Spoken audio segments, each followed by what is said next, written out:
Bonjour à tous et bienvenue dans ce nouvel entretien essentiel. Aujourd'hui, j'ai le plaisir de recevoir pour la deuxième fois Emmanuel Leroy, un géopolitologue. Bonjour Emmanuel. Bonjour. Et bienvenue sur ce plateau de François, entretien essentiel. On va parler du référendum qui s'est passé il y a quelques semaines, une dizaine de jours. Référendum sur l'annexion d'un certain nombre de territoires en Russie.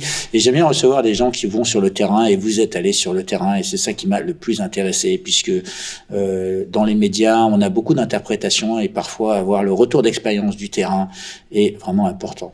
Mais peut-être pour commencer, est-ce que vous pourriez situer, est-ce que vous pourriez expliquer qu'est-ce que c'était que ce référendum sur ces territoires, en plein milieu d'un conflit, en plein milieu d'une crise énergétique? Expliquez-nous un petit peu, parce que je pense que c'est pas clair pour nous. Alors, pardon, c'est un référendum donc qui a eu lieu qui s'est tenu entre le 23 et le 27 septembre dernier. C'était les 4 jours pendant lesquels ce référendum était organisé. Il était organisé aussi bien en Fédération de Russie que sur le territoire des deux oblasts du Donbass, que sont les régions de Lugansk et de Donetsk, ainsi que dans les deux régions du sud de l'Ukraine, qui sont les régions de Kherson et de Zaporozhye. Donc voilà pour la situation géographique de la chose. Et ce référendum se déroulait, encore une fois, sur les deux territoires, car il y a des millions de réfugiés ukrainiens qui sont aujourd'hui à Moscou, à Saint-Pétersbourg, à Volgograd, ou dans d'autres villes encore. Et dans ces villes même étaient organisés des bureaux de vote pour que les gens puissent exprimer leur vote, leur choix, lors de ce référendum. Et les autres bureaux de vote étaient installés dans les régions dont il est fait état, dont il était question donc de voter pour le rattachement ou non, car vous avez parlé tout à l'heure d'annexion, donc il est évident que les gens que nous avons rencontrés ne considèrent pas cela comme une annexion, mais comme un retour à la mère patrie. Ça, c'est vraiment un point important, parce que vu d'un point de vue juridique occidental, il est certain que cela ressemble à une annexion. Vu sur le terrain et en écoutant les gens, en les voyant pleurer de joie de retrouver leur Russie natale, pour beaucoup, c'est un tout autre point de vue que l'on a pu examiner. Alors ça c'est la vision on va dire humaniste, et c'est la vision humaine. Déjà, est-ce que vous pouvez nous parler de la base juridique sur laquelle on se fonde pour faire un tel référendum? Alors il y a deux points de vue. Il y a soit donc la défense de l'intégrité territoriale des États, soit la volonté populaire. Donc c'est effectivement un point ou l'autre qui est en considération. Du point de vue évidemment de Kiev, c'est le non-respect de l'intégrité territoriale qui est en cause dans ce référendum, et cela constitue pour eux donc un casus belli quasiment. Une annexion illégale, on va dire, un casus belli. Absolument, c'est le terme qu'ils ont employé. Et du point de vue russe et du point de vue des gens que nous avons rencontrés qui ont voté, c'est encore une fois donc le libre droit d'exprimer leur volonté. Vox populi. Vox populi, qui est donc également un des points de droit reconnus par la charte de l'ONU et qui est parfaitement légal. Je rappelle que le comté de Nice et la Savoie ont été rattachés à la France en 1860 de mémoire, donc par un référendum. Et on n'a pas parlé d'annexion, on a parlé de référendum. Tout à fait, c'est bien de rappeler un peu l'histoire de France et de notre pays, et de voir qu'en fin de compte, ça s'est même passé chez nous. Quelles étaient, d'après vous, les intentions, on va dire, de Vladimir Poutine au travers de ce référendum qui est arrivé un peu comme un cheveu sur la soupe en plein milieu de ce conflit, alors qu'on parle de crise énergétique et d'autres fins d'abondance? Alors, on a pu observer donc que ce référendum intervenait juste après l'explosion des gazoducs de Nord Stream 1 et Nord Stream 2, et on peut penser raisonnablement qu'il s'agit là d'une escalade vers la guerre, vers une guerre totale, et que la provocation probablement en provenance de l'OTAN qui a fait sauter ces gazoducs, a créé une situation de conflit beaucoup plus marquée, à laquelle donc Vladimir Poutine semble avoir voulu répondre par l'organisation assez brutale de ces référendums visant à créer le rattachement de ces régions sous domination russe à la Fédération de Russie. Donc c'est clairement un durcissement de la situation. On se dirige de plus en plus vers une guerre totale entre l'OTAN et la Russie, et c'est une escalade supplémentaire à laquelle nous avons assisté, puisque maintenant ces régions qui ont rejoint la Fédération de Russie par référendum sont considérées par les Russes comme territoire russe, et que toute attaque qui s'y déroule est considérée comme une attaque contre la Fédération de Russie directement. Revenons un peu sur la séquence des événements. Vous venez de dire que ce référendum s'est tenu juste après l'explosion de Nord Stream 1 et Nord Stream 2. Il avait été décidé avant, ce référendum. Donc, est-ce que c'est le référendum qui aurait donné lieu, on va dire, à ces explosions en rétaliation, ou comment peut-on expliquer la séquence de cette Là, j'avoue que je ne suis pas dans la tête de Vladimir Poutine, contrairement à certains écrivains, donc je ne peux pas lire dans ses pensées. On peut penser raisonnablement que effectivement ces référendums sont prévus de longue date, et même probablement avant le 24 février de cette année. Donc c'était dans la seringue de toute façon. Donc il est clair que ces populations, quand on les rencontre, que ce soit à Moscou, puisque donc nous avons assisté à des votes de réfugiés dans la ville de Moscou, et également donc sur le terrain. On va venir quand vous êtes allé sur le terrain. Juste restons sur le. Et donc ces populations sont fondamentalement pour le rattachement, et pour elles, donc la question ne se pose même pas. Donc ça devait avoir lieu, et même pour elles, c'est 8 ans trop tard. C'est 8 ans trop tard, c'est ce que nous avons entendu. Oui, ça c'est parce qu'il y a eu la séquence des événements sur le Donbass et tous les problèmes. Juste, donc ça c'est le côté russe. Pour regarder un peu du côté ukrainien, donc vous avez dit que donc c'est une annexion illicite de leur part, de leur part, puisque ces territoires faisaient partie de l'intégrité du territoire ukrainien. Est-ce que vous avez rencontré parmi les gens que vous avez vus des individus qui étaient vraiment contre cette Alors, pour être franc avec vous, donc les chaînes russes m'ont posé la même question. Donc, là, je dois à la vérité de dire que nous n'avons pas rencontré de gens qui ont exprimé un vote négatif. Cela étant, nous avons assisté au dépouillement d'un bureau de vote, donc de celui de Kherson, et nous avons vu des votes niet. Donc, pas en grand nombre, pour être franc avec vous, mais nous en avons vu. Donc, il y a des gens qui sont venus et qui ont exprimé clairement leur refus du rattachement à la Fédération de Russie. Mais on n'en a pas rencontré qui se sont exprimés devant nous, en tout cas, alors que nous avions toute latitude, toute liberté pour discuter avec les gens qui venaient dans les bureaux de vote. Donc, Emmanuel Leroy, quand on est français comme vous, géopolitologue, comment devient-on observateur? Comment est-on mandaté? Par qui êtes-vous mandaté? Puisque ce référendum ne s'est pas tenu sous contrôle de l'ONU. Donc, vous êtes un citoyen volontaire? Alors, nous étions, je crois, donc 133 observateurs internationaux venus du monde entier. Je dirais que d'une certaine façon, c'était un peu le retour à la conférence de Bandung, puisqu'il y avait parmi nous des Sud-Africains, des Brésiliens, des Péruviens, des Indiens, de nombreux Européens aussi, et donc nous étions vraiment une petite communauté d'observateurs venus du monde entier, chacun avec son expérience propre. Russophone, russophile, vous avez les deux? Alors, il y avait pas beaucoup de russophobes, soyons clairs. On n'était pas mandaté par l'ONU, ni par l'OTAN, ni par l'Ukraine. Donc, soyons clairs sur les... Mais c'est juste pour que les gens comprennent le pour, le contre. Est-ce qu'il y a des partisans à charge et à décharge? Il y avait à tout le moins des gens neutres qui avaient effectivement une expérience des élections dans un cadre de neutralité à l'égard de la Russie. Mais pour être franc avec vous, donc une majorité des observateurs étaient, semble-t-il, plutôt russophiles. Bon, ça c'est la vérité. Sur le plan de l'organisation, donc nous sommes invités par des organismes russes qui effectivement nous convient, nous invitent à participer à ce référendum, et nous venons ou nous ne venons pas. Donc nous sommes bien évidemment libres d'accepter ou non. Moi, je vous avoue en toute franchise que j'étais curieux de voir à quoi cela ressemblait, et curieux de voir ces gens que je fréquente depuis maintenant bientôt 8 ans dans la guerre qu'ils subissent donc depuis 2014. J'étais curieux de les voir venir s'exprimer sur ce référendum qu'ils demandent à corps et à cri depuis maintenant bientôt 8 ans. Et donc j'ai pu voir de mes yeux la réalité de ce qu'ils attendaient, qui était une décision de la Fédération de Russie d'étendre son aile protectrice sur ces régions qui sont ravagées par la guerre depuis maintenant près de 8 ans. Donc, restons un petit peu sur le côté des organisateurs. Donc, est-ce que vous pouvez nous en dire plus sur ces organisations qui vous ont invité? Quand vous dites vous êtes invité, est-ce que vous avez été rémunéré? Est-ce que votre voyage est payé? Quels sont les liens d'intérêt que vous pourriez déclarer de manière à expliquer Alors, votre question est très simple. Donc, il n'y a aucune espèce de rémunération, ça soyons clairs. Donc, ni de près ni de loin, ni en francs, ni en euros, ni en roubles, ni en dollars. Donc, ça, c'est une mission fonction bénévole. C'est une fonction totalement gratuite.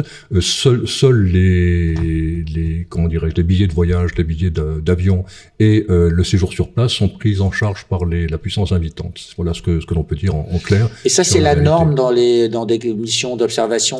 Alors, j'ai déjà fait donc plusieurs missions d'observation en Russie, donc c'est effectivement comme ça que cela se passe. Donc, c'est-à-dire donc que les frais de déplacement sont pris en charge, les frais d'hébergement également, et puis pour le reste, donc il n'y a aucune rémunération d'aucune sorte pour les observateurs. Ça reste une activité totalement bénévole. Mais vous considérez qu'une puissance qui vous invite, qui paye votre billet d'avion, est-ce que vous ne vous sentez pas obligé de rapporter quelque chose qui va dans son sens? Eh bien, écoutez, pour être franc avec vous, donc je me sens obligé de dire la vérité. Et donc, dire la vérité, c'est ce que j'ai observé. Je n'ai vu nulle contrainte sur les personnes qui venaient voter, contrairement à ce que l'on a affirmé en Occident. Il n'y avait aucune sollicitation, aucune manipulation. Nous n'avons assisté à aucune tricherie.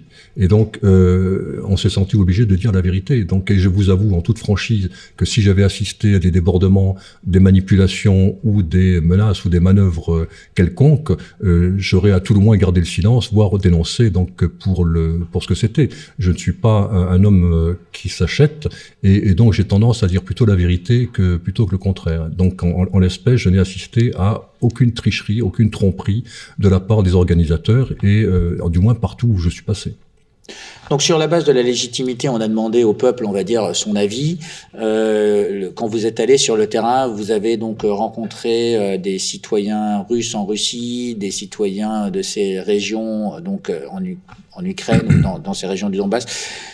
Qu'est-ce que ces gens disent sur le terrain? Alors, une petite précision. Donc, les gens qui votaient en Russie, en Fédération de Russie, donc pouvaient soit être des réfugiés ukrainiens disposant encore de la nationalité ukrainienne, soit être déjà des citoyens ukrainiens ayant accepté la nationalité russe. Donc, il y avait les deux cas de figure. Donc, c'était un prérequis pour pouvoir voter. Absolument. Et le prérequis, donc, était non seulement, donc, d'avoir l'une de ces conditions, mais également être originaire des villes et villages des régions considérées.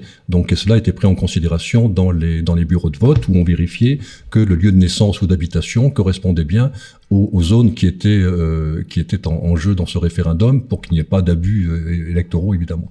Donc ça, c'est le premier élément de réponse. Considérant ce qui s'est passé, donc moi, encore une fois, pour ma part, je n'ai vu aucune espèce de contrainte de quelque nature que ce soit dans ce cadre électoral. Et en Russie, donc en Fédération de Russie, où voter encore une fois des Ukrainiens et des Russes, nous avons assisté donc à une élection, je dirais, normale qui se déroule selon les standards occidentaux, avec des urnes qui sont transparentes pour être certain qu'il n'y a pas de bourrage ou qu'il n'y avait pas de paquet de bulletins déposés avant le début des opérations de vote. Avec des scrutateurs, il y a des scrutateurs donc qui représentent les différentes régions et encore une fois donc cela se fait donc sous le contrôle de dizaines et dizaines d'observateurs qui tournent sur les différents bureaux de vote et qui arrivent à l'improviste donc dans ces bureaux de vote. Donc je suis pour ma part donc satisfait des conditions dans lesquelles s'est passé ce référendum. À titre de comparaison, je pense que si on regarde ce qui s'est passé il y a maintenant près de 2 ans aux États-Unis, je pense que le référendum qui vient de se dérouler ces jours-ci dans cette région du monde était beaucoup plus propre que la parodie d'élection qui s'est déroulée aux États-Unis en 2020. Donc une élection qui est, vous dites donc sur le terrain, qui s'est tenue de manière appropriée. Il y a quand même eu des contestations puisqu'on a vu le président ukrainien qui s'est férocement opposé à ce vote. On a vu aussi dans les médias français des gens qui étaient opposés. Donc vous ne les avez peut-être pas rencontrés. Vous avez des bulletins niet, donc des bulletins qui sont contre. Oui.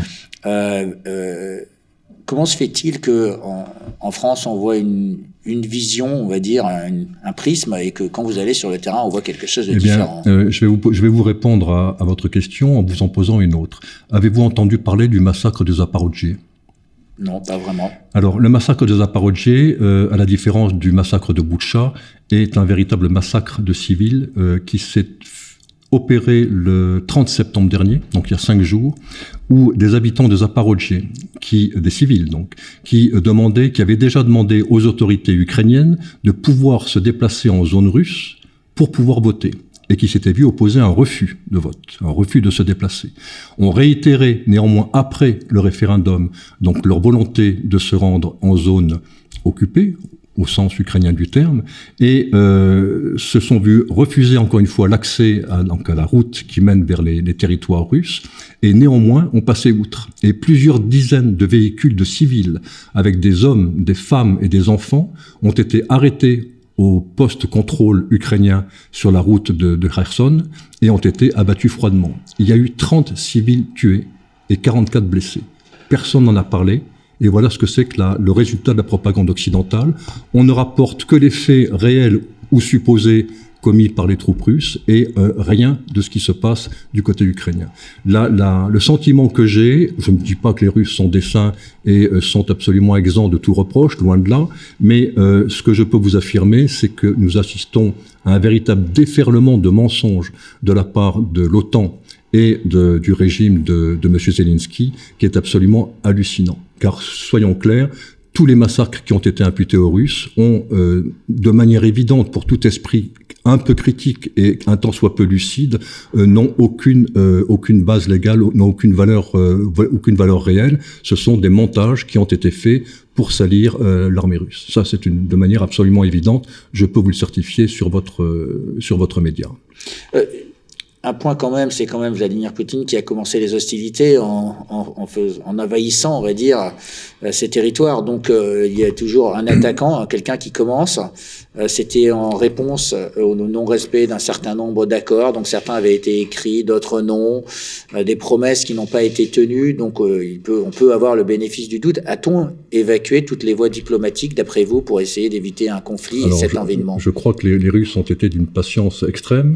Les populations qui, depuis 2014, subissent des bombardements quotidiens de la part de l'armée ukrainienne ont été encore plus patientes que les Russes. Et oui, une consoeur, Anne-Laure Bonnel, en a longuement parlé puisqu'elle était sur le terrain. Absolument. Elle a eu elle-même son lot de problèmes pour rapporter ces informations et les faire publier. Absolument. Et c'est pour ça que lorsqu'on dit que c'est les Russes qui ont attaqué en février 2022, c'est à la fois exact et faux. Ils n'ont fait que exact en ce sens que effectivement leur armée est entrée sur le territoire ukrainien à cette date, mais ça faisait 8 ans, encore une fois, que les populations russophones de l'Est étaient bombardées quotidiennement, et il est à peu près certain, à peu près établi, que l'armée ukrainienne, qui avait massé des troupes considérables dans l'Est de l'Ukraine, se préparait à envahir le Donbass pour génocider les populations. Et donc la rapidité extrême avec laquelle Vladimir Poutine est entré visait à éviter ce génocide. Donc effectivement, factuellement, c'est une attaque, mais c'est une attaque préventive destinée à empêcher un massacre de populations civiles. Donc aujourd'hui, vous revenez donc de ce territoire. Juste, est-ce que c'est facile aujourd'hui d'aller en Ukraine ou en Russie ? Eh bien, écoutez, c'est moins facile que ça l'était il y a quelques années. Désormais, donc, il n'y a plus de vols directs, puisque, comme vous le savez, donc, les vols directs vers Moscou sont interdits de beaucoup de pays du monde, en tout cas des pays occidentaux. Et donc, il faut passer par des voies détournées. Donc, il y a Belgrade, qui offre encore des vols la Turquie, ou encore certains pays scandinaves. Mais c'est vrai que c'est un voyage qui devient de plus en plus cher et de plus en plus fatigant. Mais il y a encore la possibilité d'aller en Russie. Est-ce que vous déclarez ça aux autorités françaises quand vous partez ? Est-ce que vous avez eu des contacts ? Alors, pour être franc avec vous, non. Je n'estime pas nécessaire donc d'avertir les autorités françaises qui ont clairement choisi leur camp. Elles soutiennent de manière de plus en plus visible et ostensible le régime de monsieur Zelensky. Elles fournissent des armes à une armature politico-militaire qui comprend de nombreux nazis. Et donc, pour ma part, je n'estime pas nécessaire d'avertir les autorités françaises de mes déplacements dans ce pays, compte tenu du choix politique qu'elles ont fait, choix que j'estime extraordinairement préjudiciable aux intérêts de la France et des Français. On a vu dans les médias, dans les 10 dernières années, et depuis cette invasion, une modification de l'attitude vis-à-vis de l'Ukraine. On pourrait citer le Guardian qui avant parlait de la corruption, pareil pour tous les médias français, parlait de la corruption, de tout ce qu'on voyait en Ukraine. Et aujourd'hui, on leur donne presque raison, on leur donne un blanc-seing. Comment on peut expliquer cette modification puisque quand même, si on les condamne avant, ça n'a peut-être pas changé autant que ça. Est-ce que vous avez vu vous-même sur le terrain de la corruption ou un régime, vous venez de parler quand même de quelque chose qui est assez grave, de régime nazi, de régime de Zelensky. Donc, si vous pouviez vous expliquer un petit peu plus là-dessus. Oui, alors donc le changement de discours, de narrative, comme on dit aujourd'hui, donc s'explique tout simplement parce que donc les hostilités étant clairement ouvertes, désormais il n'est plus nécessaire d'agiter les gros lots de l'antinazisme, y compris en Ukraine, mais que l'Ukraine étant désormais classée dans le pays qui est dans le bon camp, donc elle peut revendiquer n'importe quelle politique, elle aura toujours raison et on tentera de la protéger et de la mettre en avant de manière positive. J'en veux pour exemple le célèbre régiment Azov, donc régiment aux revendications assez clairement néo-nazis qui sont manifestes depuis sa création, et dont l'équipe de communication probablement britannique a tenté de supprimer la rune d'inspiration nazie qui est le signe officiel de ce régiment. Ça s'est fait au mois d'avril, mai, donc lorsque justement les accusations de nazisme de la part du régime, enfin de la part contre le régime ukrainien se faisaient un peu trop sentir. Eh bien aujourd'hui le régiment Azov donc a purement et simplement supprimé le sigle nouveau que les Anglais avaient essayé de leur faire arborer, et ils ont repris donc leur rune de type national-socialiste sur leur blason.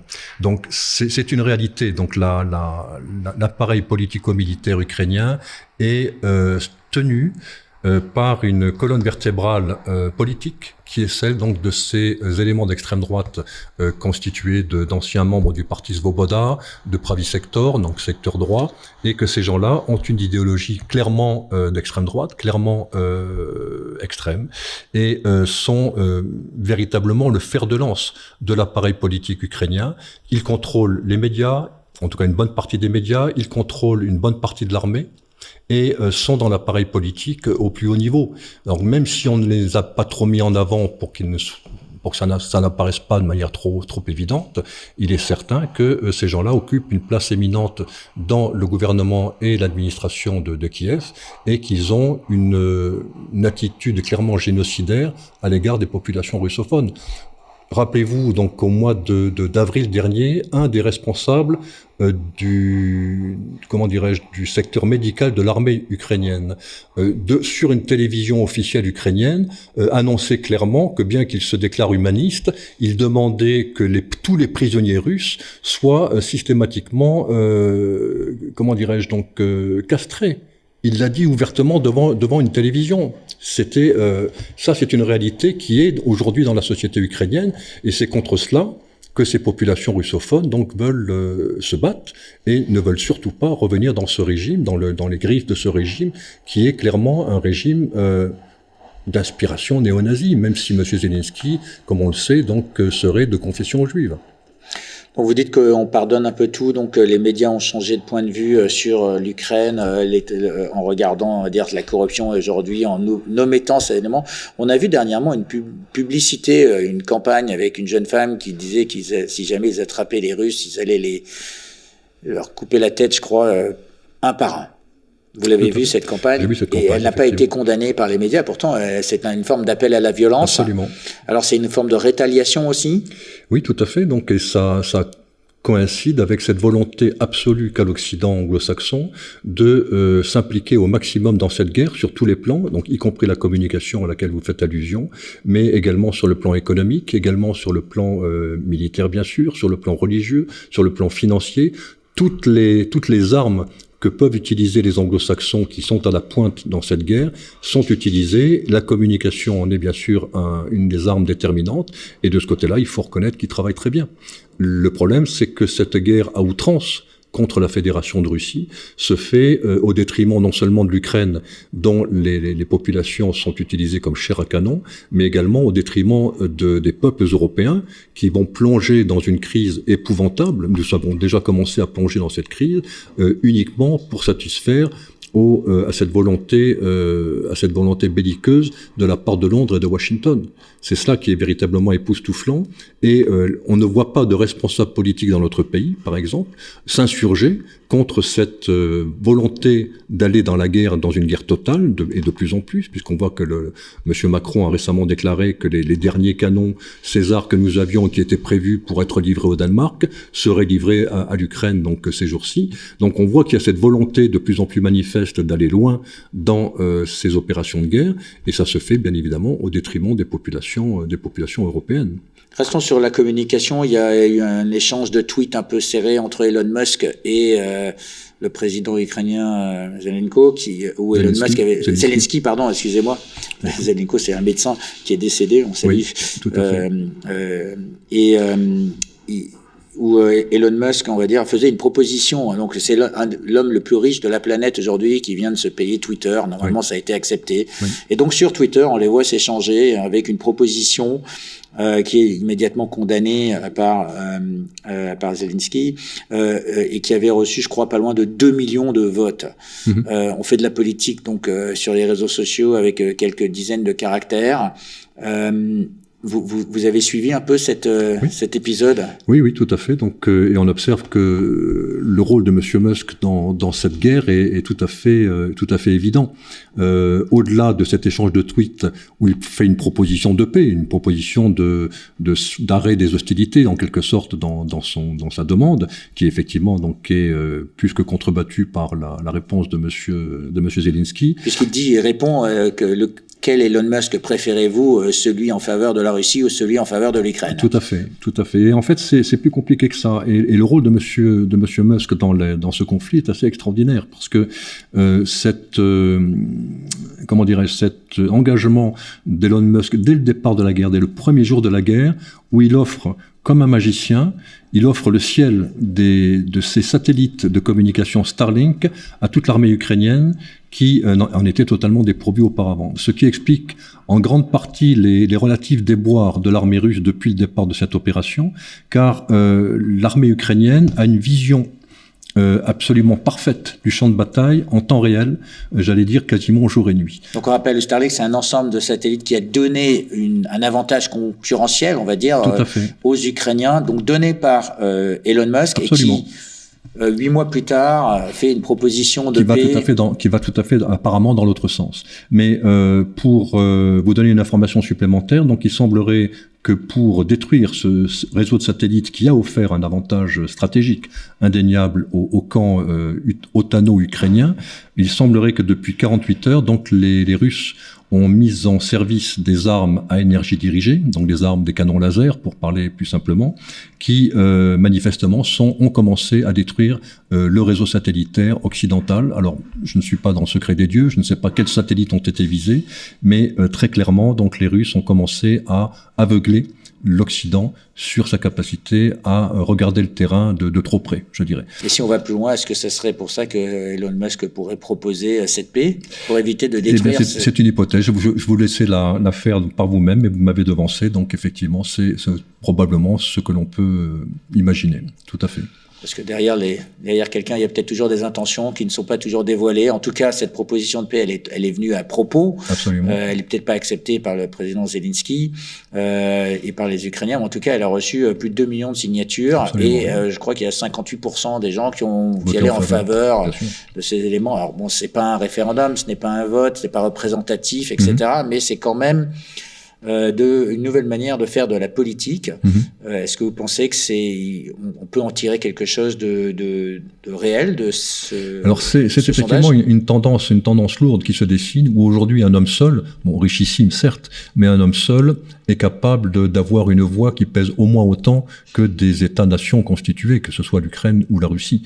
Et quand on y réfléchit, c'est assez vertigineux comme considération, parce que cela modifie complètement la perception des choses. Donc un homme seul par un tweet, par quelques dizaines de mots, est capable de modifier profondément une situation, ou du moins en tout cas de l'influencer, et c'est une nouveauté dans l'histoire du monde. Je pense que nous risquons de voir à l'avenir se multiplier ce genre d'initiatives de la part de personnes qui ont, outre des moyens financiers, la capacité par la notoriété de modifier le cours des choses, et c'est peut-être la principale révolution qui va se dérouler dans l'avenir, en même temps que la poussée de l'intelligence artificielle. D'ailleurs, n'est-ce pas quelque peu lié entre les deux?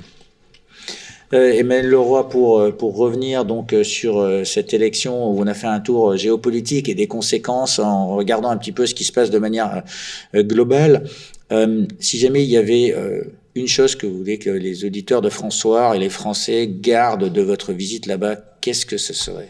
Ce que je dis à tous mes amis, et ça doit être une philosophie de vie, je crois, c'est d'essayer d'être le plus lucide possible et donc d'être le plus critique possible, de ne rien prendre au pied de la lettre, même pas mes propos, et d'aller vérifier par vous-même, d'éviter de trop regarder les médias mainstream, comme on dit aujourd'hui, et de se faire une opinion en écoutant les deux sons de cloche.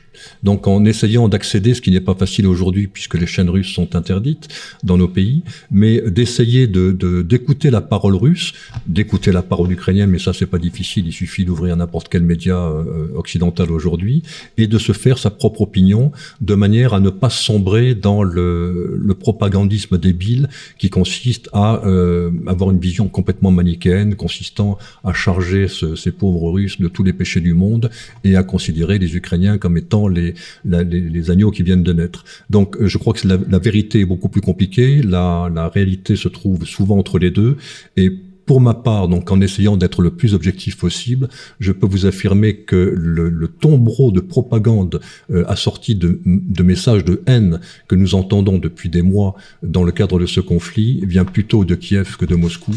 Et je crois qu'il est très largement exagéré. Encore une fois, je ne dis pas que les Russes sont des saints, mais je crois qu'il y a énormément de propagande, énormément de mensonges, et je dirais à vos auditeurs, à vos téléspectateurs, donc d'aller chercher eux-mêmes la vérité. Donc on peut la trouver si on la cherche. Il faut surtout pas se contenter de subir ce que les médias officiels nous donnent quotidiennement.